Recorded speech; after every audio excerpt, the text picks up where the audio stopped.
Good morning. Today we're going to tie Voltzy's Goldy Destroyer Crab Fly, or my version of it anyway. It's a really good fly that has been developed by Geoff Volter and Bill Mitchell for fishing some local flats here in North Queensland. Primary targets initially were Golden Trevally. I believe it has had a little bit of success on some other flats dwellers. Golden Trevally primarily the target. So we've got some tan fibres, orange dubbing, some medium round rubber legs, yellow rooster cape, some tan marabou,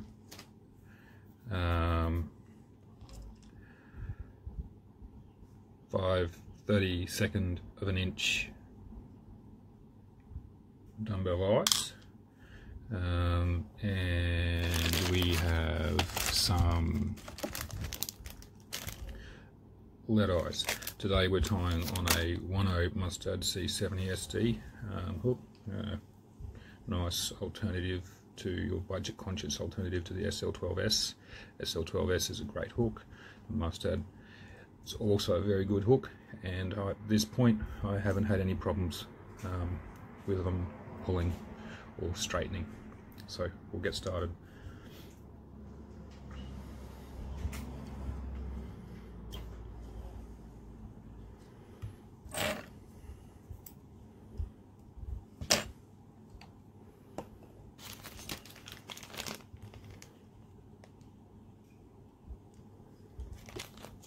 First things first,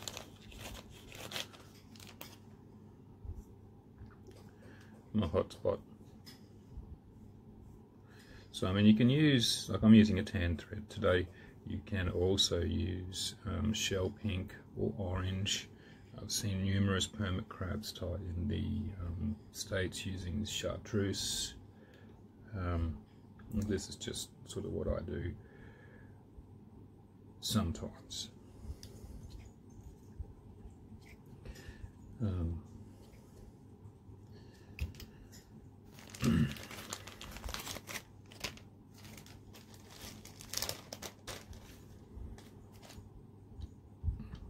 Flip the hook.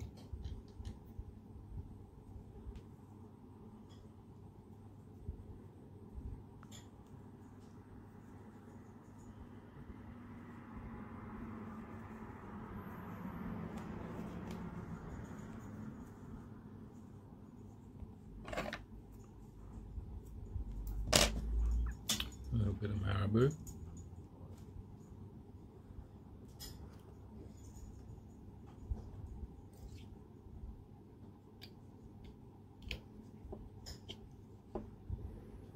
Mouth parts. Pretty good. Pretty happy with that. Next we've got the eyes.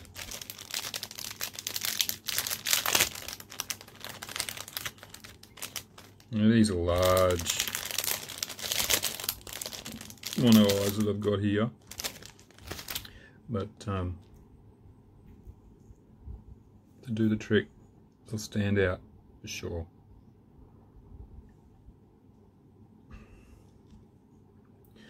So tie one in. Make sure you're happy with where it's sitting. For me, it's just in line with the bend in the hook. And tying its mate. Just do a couple of loose wraps first, just to make sure that you get it where you want it. Once you're happy with it, tie it in.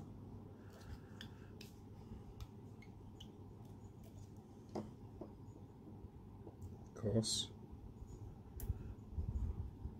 you want to just separate the eyes Just a little bit. 2, 3, 4, 5, 6, and then underneath.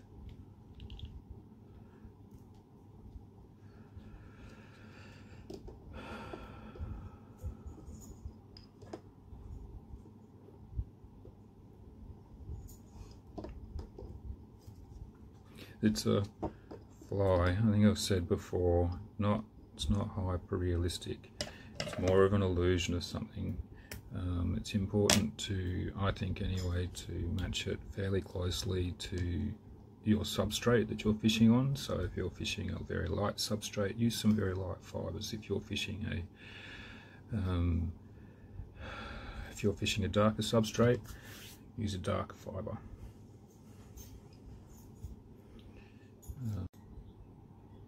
Particularly his bonefish patterns.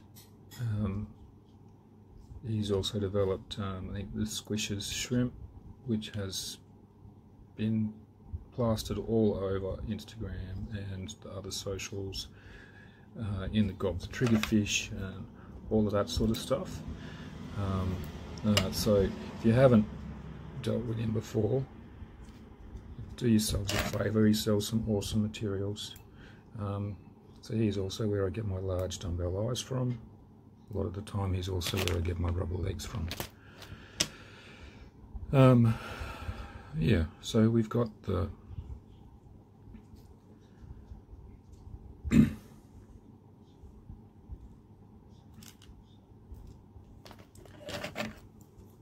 got the head built.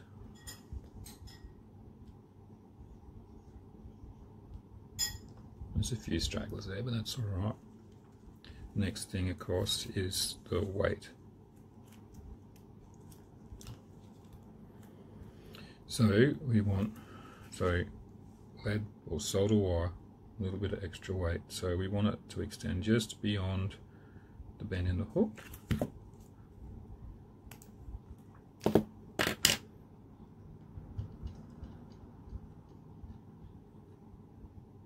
Tied a little bit, cut a little bit too much off, but that's all right.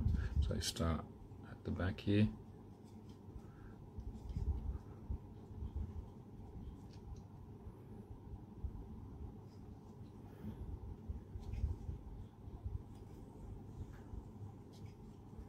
Now, this is an important part of the fly, or I feel it's an important part of the fly. The fibres that you're tying with are quite buoyant. So you need to make sure that you've given it enough weight to help keel the fly and make sure you turn it over. I mean, it's a heavy fly, and the other thing that's important to remember, Golden Trevally on the flats are eating food that is generally on the bottom and running around and chasing it out, so you want your fly on the bottom, or at least to start on the bottom. They'll chase it if they see something come up off the bottom and start to run away from them. They're not necessarily going to start to chase something if they see it coming down to them from the top, from the water surface. So you tie in your eyes. Here's a good time to just give it a little bit of insurance.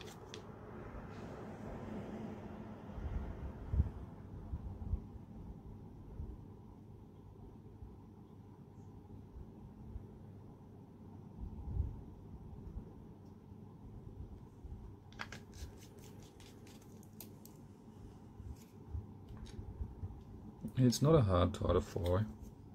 Tie to fly. Fly to tie. It's not a hard fly to tie.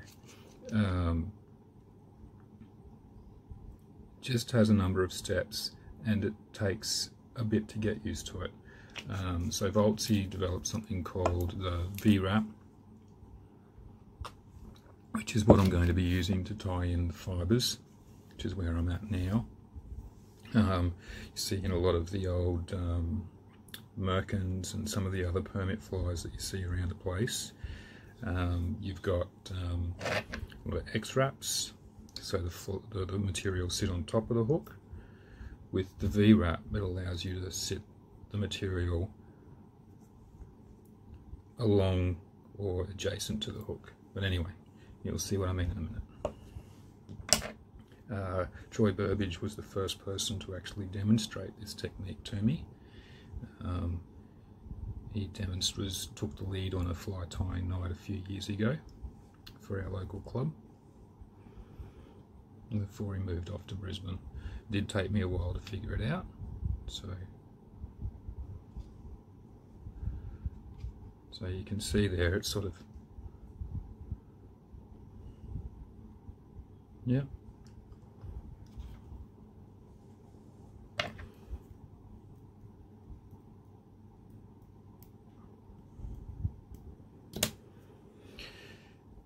First pair of legs. So I also don't particularly like really long legs on my crabs. I find they get in the way. It's a balancing act, because of course you don't want them to be too short, because you still want them to sort of bounce around and give a little bit of an illusion of life.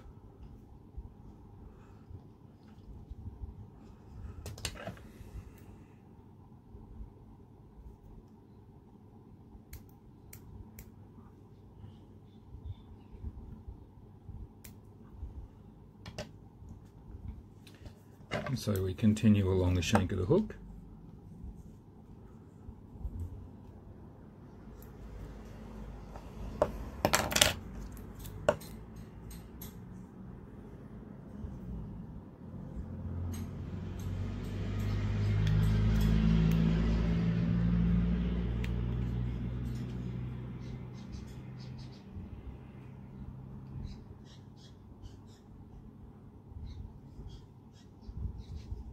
Building it up. There will be some trimming at the end, so don't mind if it's you feel it's a little bit messy at this point.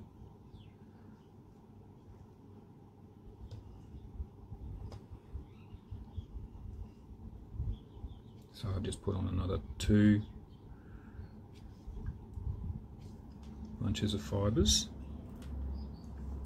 It's time for some more legs.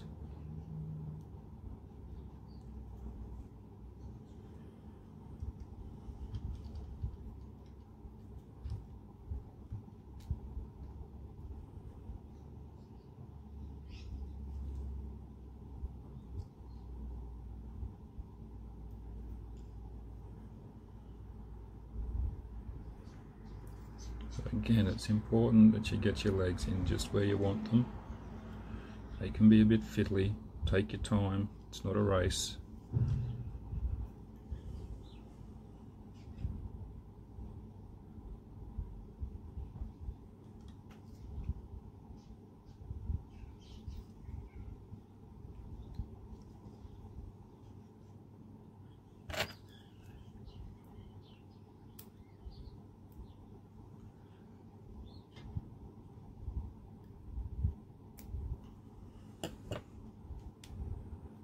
So that's our 2.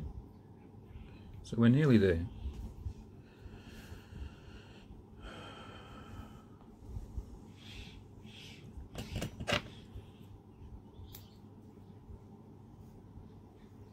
And so you'll notice we've got this. Generally cut these shanks into thirds. So we've got plenty of material to work with. And you'll also notice I haven't really got a heap of fibre.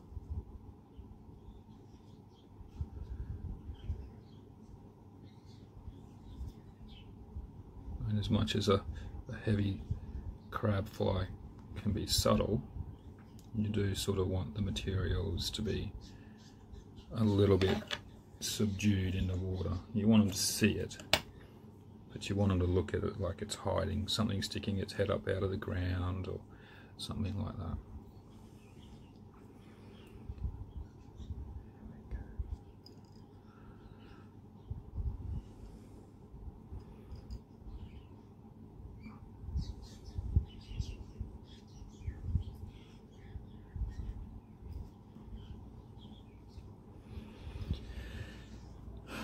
We're up to our last legs. Yes, there are only 6 legs. Most crabs have 8. Well, technically speaking, all crabs have 8. Let's not get into pedantics.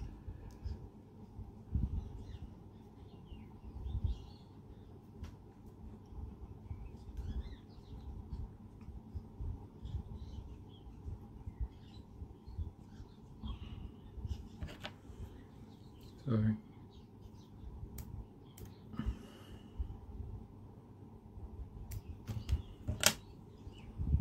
this is sort of a tricky bit. So we're at the end where we're trying to finish off the fly now. So you can see we're pretty close to the... And I see Chris Beach, John Makem, most recently Andy Bolch, all these guys, I see them tie these beautiful, round, symmetrical crabs. I haven't figured out quite how to get that right yet, but I don't think it matters so much. But I gotta say, their crabs are just beautiful. Well worth the money if you're looking to buy them. And they're just simply top quality. My flies catch fish. Theirs are at enough. Their flies are at another level. So here we go. It's essentially the finished fly. We just now need a little bit of trimming. So before we do that, I'll just put a little bit of this over the top.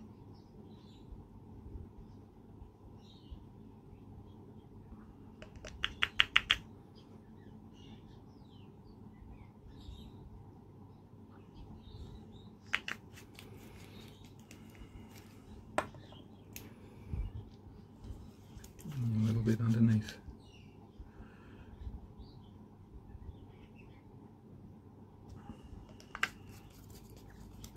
So the trimming is a bit fiddly, so we'll get rid of the vise.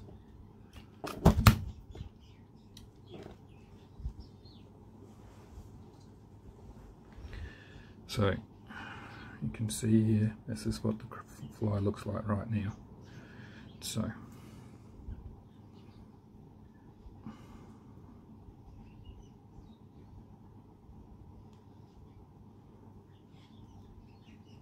I want to even it.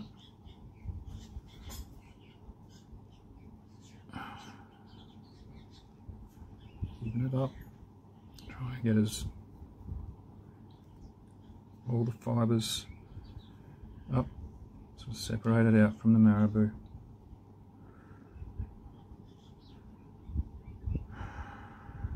There's always going to be a few stragglers. So you've got it like this. So I sort of, the way that I trim it, and well, the way that I've found that works for me is I trim it up from the base here up towards the hook point. So it sort of gives it a bit of a triangle or a V shape rather than the full. It also means that you can fish it static like a crab. You can, when you're stripping it a little bit faster, it can maybe look like a shrimp. Anyway, here we go.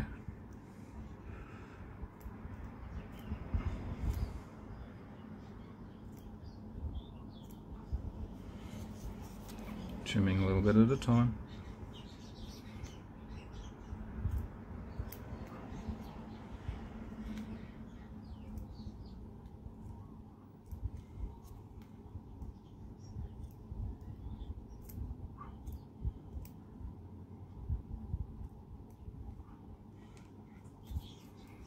So, teaser out.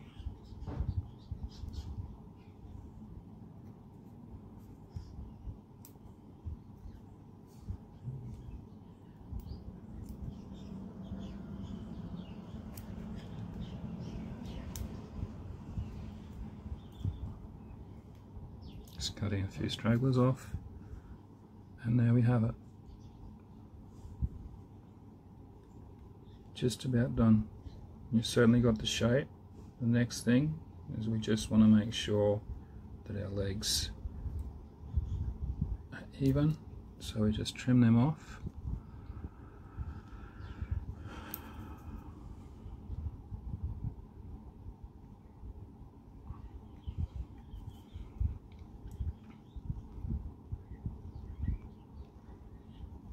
And we have Voltzy's Goldy Destroyer crab. Now, one last thing that you can do is get a little bit of UV resin.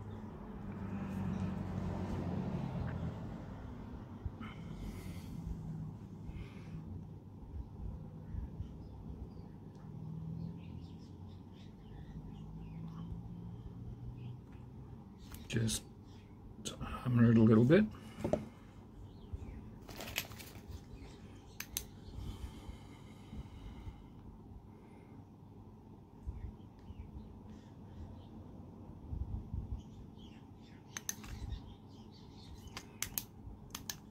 And she's good to go.